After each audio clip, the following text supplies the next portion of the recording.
Year we talk about the looming government shutdown. And so what was happening is we were having this terrible confluence of events where we were approaching the end of government funding, plus these sort of cliffs related to stimulus funding related to the pandemic or relief funding related to the pandemic. What the White House and Congress have reportedly agreed to is a continuing resolution, a clean piece of legislation, air quotes clean, that would just continue government funding at its current levels, and that way it gives them space to negotiate more pandemic relief in a separate piece of legislation. There was some concern that there was going to be a very politicized effort to tie government funding and a government shutdown to the next round of coronavirus funding. And Jane, as we continue to raise questions about a potential coronavirus relief package, what do we know about where that stands? So at the moment, we are, I think, still in the midst of a debate between Congress and the Trump administration, and I think that you can see that in the evidence of this so-called clean agreement. And I think that one of the major challenges here is that there has been what Congress wants, and this kind of gets to concerns about the federal budget, concerns that the Trump administration did not have previously. But what Congress wants in terms of a stimulus relief package, a second one, in order that the House passed a $3.5 trillion stimulus bill, but Senate Republicans have blocked its passage due to whether or not America can afford to borrow more heavily. Again, these were concerns that the Trump administration did not have previously. And so I think that where we are now is kind of in a stalemate in which both sides have said that the other side isn't allowing them to negotiate. But I think the people who are left in the middle are people who are still suffering, people who are still, when Senator Rand Paul essentially said that, if a bailout of any sort would make the recession hurt less, the idea here that it is best if the American populace suffers more during a recession. I think that what you're seeing is that these two sides are at just a real divide, and in the middle of that are the American people. Well, we got this email from Garland who says the feds need to put $600 back in people's pockets that need it. These people will pay their bills and put that money back into the economy, and to replace that money, raise the taxes 2 or 3% on billionaires. Would they really miss it? Kimberly, how much of an impact did that $600 have when people were still receiving it? It was a massive impact. You saw people not only paying their bills, but being able to stay in their homes without the threat of eviction. You saw some people actually just converting it into savings and building up their emergency fund. The personal savings rate in the United States just skyrocketed in a way that we hadn't seen before. I've talked to many unemployed people, some whom are turning to food banks for the very first time, and they speak very directly about how losing that money is going to have a big impact on them. One person I did talk to said that it did kind of do exactly what the Trump administration hoped it would, which was sort of kick that job search into high gear.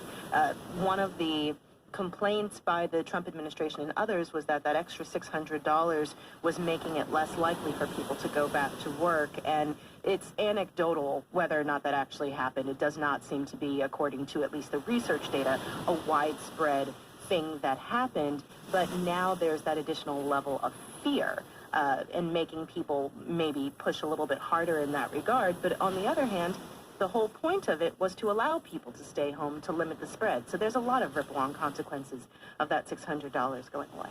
Well, U.S. debt is expected to surpass the size of the economy next year. That's according to a statement from the Congressional Budget Office on Wednesday. This would be the first time U.S. debt has exceeded the size of the economy since World War II. Shane, why is this such a big deal? Well, it's an historic number for starters, and it's a startling one. And of course, it's being fueled largely by the fiscal stimulus spending, emergency spending in response to the pandemic. But this question really of the size of the debt, I mean, this has been a political issue for generations, really. And, traditionally, conservatives and Republicans have warned about the size of the debt. But it's been clear for years now that both parties are willing to spend without necessarily thinking about how they're going to pay for that, and kind of deferring that question down the road to pay for the priorities and emergencies that they have now. But now we are hitting this point where the debt is going to equal our gross domestic product, essentially. So, you can sort of do the math if you're thinking about it in terms of your own household income. That's not a territory that you want to be in. I mean, it does obviously reflect the emergency that we're in, but this appetite for spending kind of unrestrained without a lot of thought to the consequences, and it's been clear there aren't really political consequences in either party for spending a lot. This is something that we've known for a long time that we're going to have to reckon with, and it may be that this moment forces that reckoning a bit sooner. And Kimberly, what does this mean for the economy moving forward and in the years to come? Several things. Well, I guess it depends on who you ask. But also, I wanted to point out that, yes, the stimulus funding and the funding for coronavirus relief had a major effect on the CBO numbers, but so did the tax law, the big tax revision that the Trump administration did. And the CBO has laid out that it's not just the spending that is kicking the deficit into high gear, but also the drop in revenues as related to tax law changes. So that's important. There's been, I don't want to get too economically wonky here, but this debate over modern monetary theory, this idea that the government, because we print the money or add zeros to the computers at the Federal Reserve, we can spend as much as we want. It doesn't really matter. The economy will be fine. So there's that whole school of thought, and we're doing a real-life experiment on it at this very moment. But then the other part of it is what the numbers tell us might happen down the road. So, for example, according to the CBO projections, all of the major trust funds will be insolvent in like a decade. That's like the Highway Trust Fund, the Social Security and Disability Insurance Trust Fund, Medicare Trust Fund, all of these things that are sort of our fallbacks in the economy to fund major things that people care about rely on the government kind of keeping a basic level of money coming in and coming out, and that's just all out the window now. Well, and Jane, we're going to get to is that debt is used as a cudgel. If you remember the Tea Party movement in 2010, that was purportedly about the increasing size of government and moreover the increasing size of the federal deficit, which you'll recall was at its lowest point under the Clinton administration, partly because of major cuts to government programs that was kind of enforced by the Republican Revolution of 1994. But so you had this entire Tea Party movement that's about cutting the size and scope of government. And then it turns out that the Trump administration had zero interest in doing either of those things. And so now you have a point at which the debt could eventually reach 108% of the size of the economy by 2030. And the national deficit has been increasing for the last 2 decades. It's been happening since the Bush administration. The war on terror was extraordinarily expensive in many ways, including, most importantly, the lives of Americans and civilians abroad. But the budget deficit for the month of June alone exceeded every annual budget deficit during the Bush administration. But what I think you're seeing is that neither party, in I think the view of budget hawks, actually cares about this. It's a political cudgel more than anything else, despite the fact that younger people will essentially be left holding the bag at some point.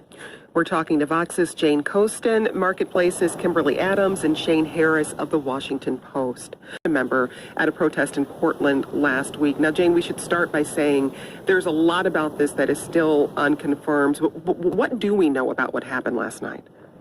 So what we know, according to the Thurston County Sheriff's Office in the area of Lacey, Washington, where the suspect was purportedly shot by officers, is that according to the Marshal Service and the Sheriff's Office, is that the suspect had exited an apartment and got into a vehicle.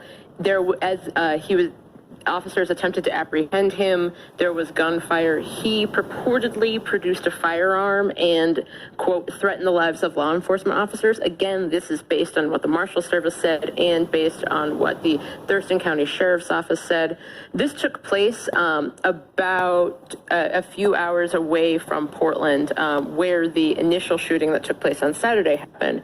And in that case, the victim of the shooting was Aaron J. Danielson, who was linked with the far-right group known as Patriot Prayer, who had been taking part for several years now in anti-leftist protests in Portland, Olympia, and even as far away as Austin, Texas. And so what we know right now about the shooting last night and even the shooting on Saturday is still very much up in the air, but it is all a result of this back and forth violence between far right and far left groups that's taken place in the streets of Portland.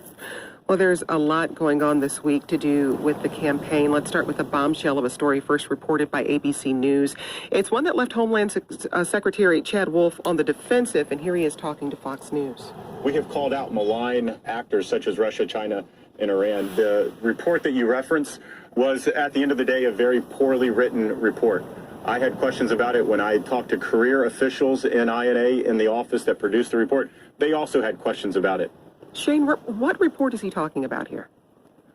This is a report by the Homeland Security Department's Office of Intelligence and Analysis, which is part of the intelligence community but sits in the department. And what it found was that state media, particularly some Russian state media sources, were running stories questioning whether or not Vice President Joe Biden was suffering from mental dementia, questioning his mental fitness for office. Media that, frankly, are identical to things that President Trump and the Attorney General William Barr have said about how you can't trust mail-in balloting, and saying without evidence that it's rife with fraud. So all of this is happening against this huge political backdrop. I think we have to remember the broader picture, perhaps, and not get hung up on one memo versus another. Become stories that we read every day.